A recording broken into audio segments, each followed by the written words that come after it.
Hello everybody, 19th of September and I'm just in a little strip of woodland that I don't normally come in. I've been given an image that's quite disturbing. I'm not even going to talk about it on here, apart from to say I've been given this image and I'm looking for what's on the picture. And it's not an animal, by the way, in case anybody's jumping to those conclusions, but it's still quite macabre and sinister. So I'm just wandering through here, and yes, but I suppose I'll spend an hour or two now with the bobster. I'm going to let him off his lead shortly, and we'll head over that field out there just beyond those trees and see what we can discover. Have a look what else is there to find in this amazing English countryside. But whilst I'm here, I just thought I'd just share a few thoughts with people, and totally random. I got a question in the live stream that went words to the effect of, why don't the aliens, these unknown others, just reveal themselves if they're here? And it's a good question. It's one that's been asked many times.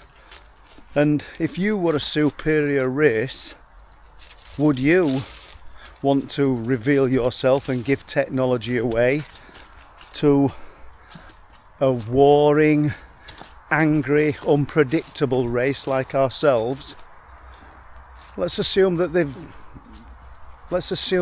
these beings, these intelligences, because they're not even forced to look like us, as in bipedal, even though we know that our science dictates that this is the most favourable shape. It just could be what I have called the ILFs, intelligent life forms. Just remember where you heard that one first, because I called my website ILF UFO back in 2002.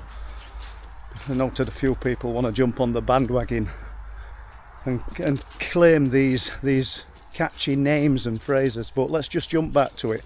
Let's imagine that these beings of unknown origin, these intelligences, have set off on the evolutionary trail, not 100 years in front of us, not 1,000, but thousands and thousands, maybe millions. The gap between their knowledge and our knowledge is immeasurable, absolutely immeasurable, and we're probably never going to catch up in that respect. Now, would we give technology to another primate lower down the evolutionary chain than ourselves? Would we try and impart technology to chimpanzees or orangutans, despite the fact that knowing they're capable of learning? Well, that might be exactly what it's like for these intelligences that are visiting us. The gap between the unknowing and the knowing is simply immeasurable. It's too much, and it's almost like us as adults knowing the things that we know as adults and imparting that knowledge to children. We simply wouldn't do it, would we? Because it'd be wrong. And maybe when people say, why don't they just reveal themselves, maybe these are some of the reasons. The knowledge that they have is just far too much for us to comprehend. Come on, dog, let's go over here. This month's been an interesting month regarding unexplained phenomena. Before I begin talking about the strangeness that's been taking place over the last few weeks, I need to also highlight the fact that the military have been conducting exercises off the coast, eastern North Yorkshire, Operation Chameleon, and on the 16th of September they also started Operation Cobra Warrior. So we are going to see flares and aerial activity off the coast, which could be mistaken for UFO activity. However, that said, there's many unusual things being seen. Last night, which would be the 18th, Terry Brown came up onto the cliffs, travelled a considerable distance just to spend a bit of time, a few hours with us up at Bempton. We saw some unusual lights, so we need to say that. Didn't get anything on film, but what I found fascinating was that Terry, whilst looking out to sea, obviously we're not looking out to sea now, but we're just on the edge of the cliffs, and there was a flash of light just below him on the cliffs. A flash of white light, like a camera flash, he likened it to. Now, we need to stress, the 300-foot cliffs, sheer. There's nobody down there with a camera. And if they actually did take a picture 300 foot below, you're not going to see it. So that was interesting.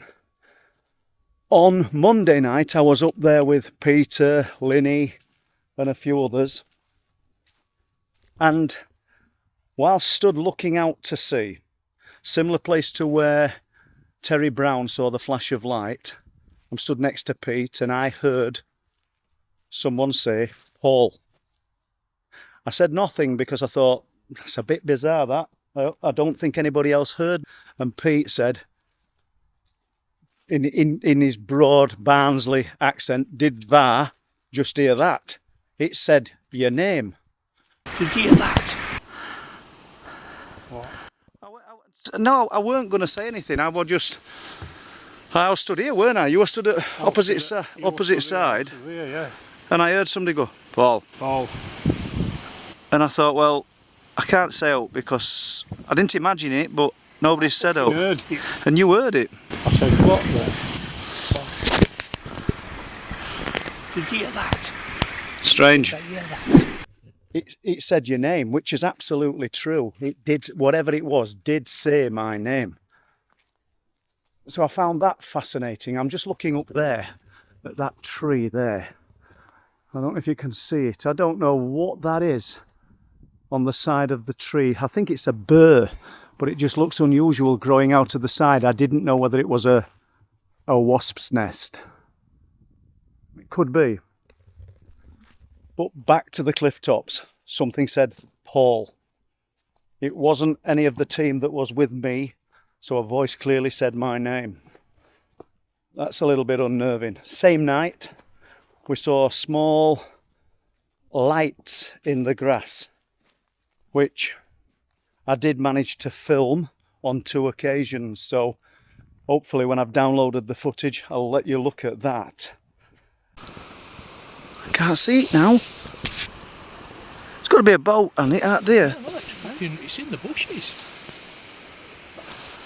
Oh, can you still see it? I've seen it once. Maybe like that one there. That Yeah. one that's over there. Maybe, yeah, I mean. But it was a really white.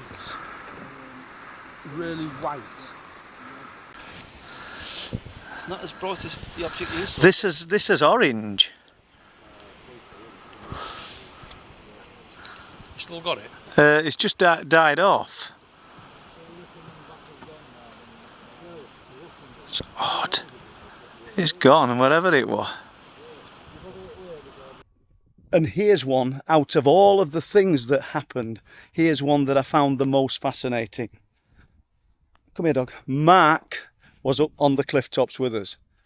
He decided to shine his torch in the darkness, powerful torch, along the contours of the land. Now I'll just put my bag down to show you, give you an idea of what I'm talking about. So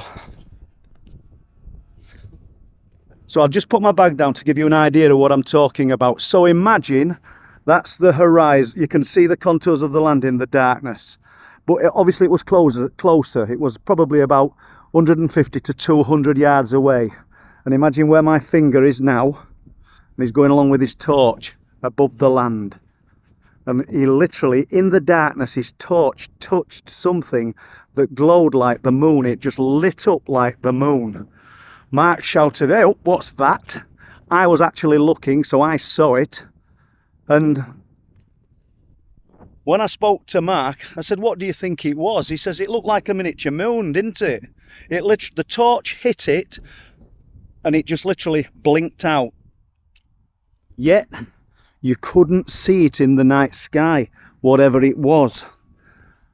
He also said something interesting. He says, do you think we activated whatever it was that was seen, or do you think it was there all the time and the torchlight illuminated it and we surprised it? I think that's an either or. We don't really know, do we? But nevertheless, it's an interesting thought to play with. It was definitely there. So the lights over the sea, the voice, the flash of light that Terry saw, and the illuminated light that I saw with Mark, for me that was the most interesting out of them all. But nevertheless, once again, this area is producing things that you wouldn't expect, things of a highly unusual nature. So as always, when I do these shorts, please press the like and subscribe. It's absolutely free, I always stress that. And it just gives us a little bit more incentive to make more of these short films to share with you guys. So from Truth Proof, thank you very much. See you next time. Bye bye.